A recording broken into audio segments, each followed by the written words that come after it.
Hi, Tony Gerard, Echo Summit Property Management. And today we're going to be speaking about prospective tenant background checks. A very important and interesting topic, especially for those landlords who have had actually a bad tenant experience.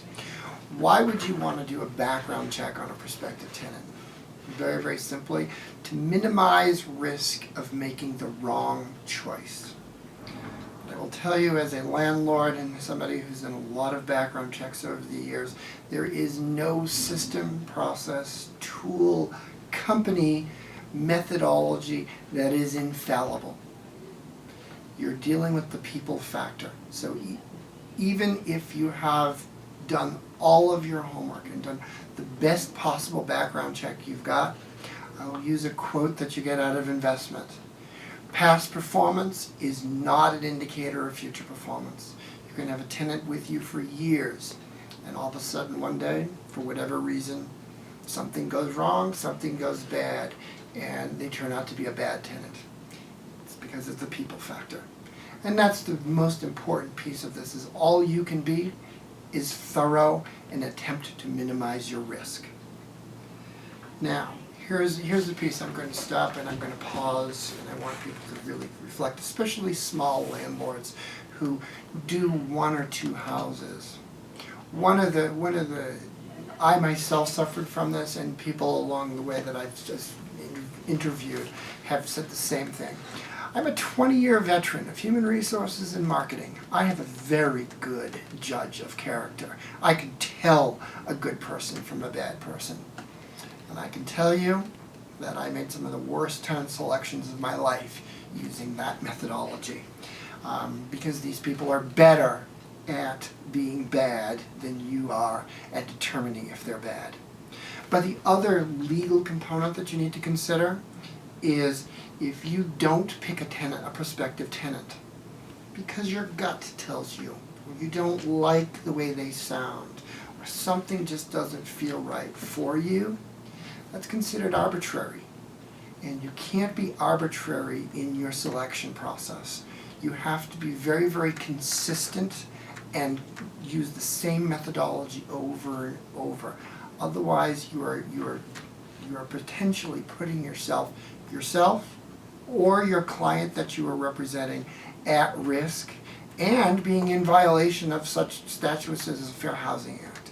So consider that, and consider that carefully. Just because you've got 20 years of customer service experience does not mean you have the background or the knowledge to make those kinds of decisions.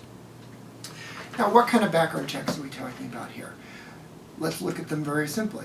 The first, and probably the first stop on the train for background checks, is, do these people have the financial wherewithal to actually rent the house or the apartment? So you want to look at how much money do they have. Are they bringing in income? Do they have cash on hand? Do they have investments? Do they have some kind of supplemental income? The other component of this is, what is their credit? Do they have a great credit score?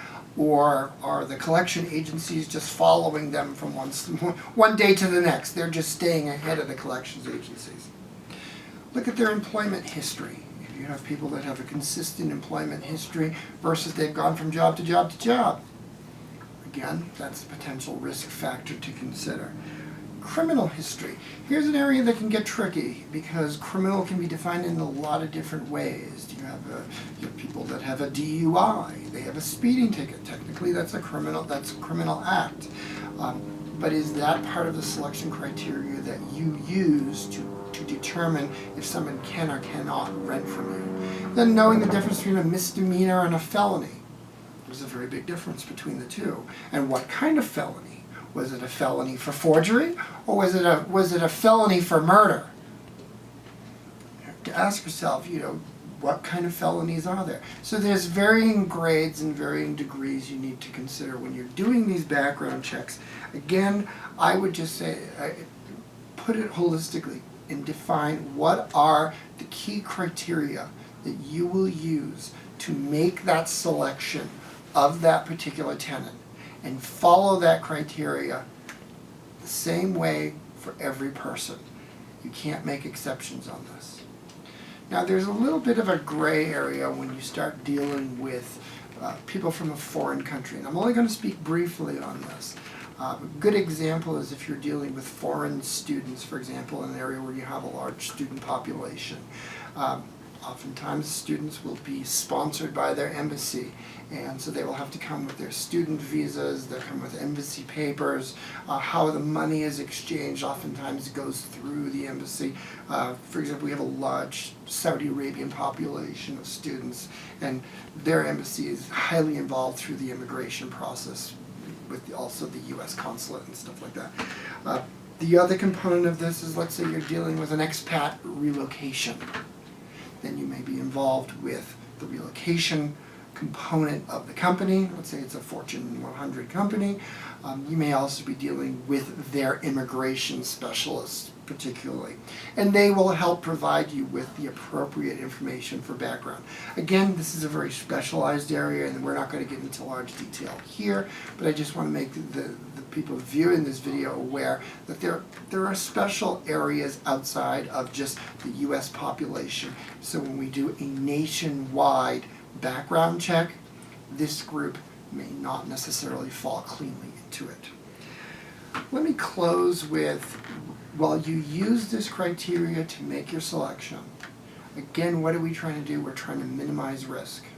There's a few other elements to this that you can add to also help minimize risk. Let's say this prospective tenant doesn't meet exactly the financial requirements that are set.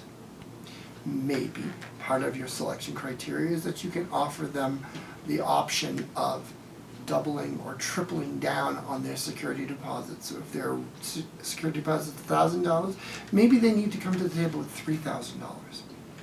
Again, that's part of the criteria you can put forward. Alternatively, let's say their credit report comes up wrong, or there's certain parts of their background check that just that would prevent them from being denied. Then maybe what you do is you offer them the alternative of having a co-signer. Again, more people who sign to commit to pay and fulfill the terms and conditions of the lease, the less risk you would have as a landlord with the tenant. For more information on this topic or others, please look up www.echo-summit.com/education. Thank you.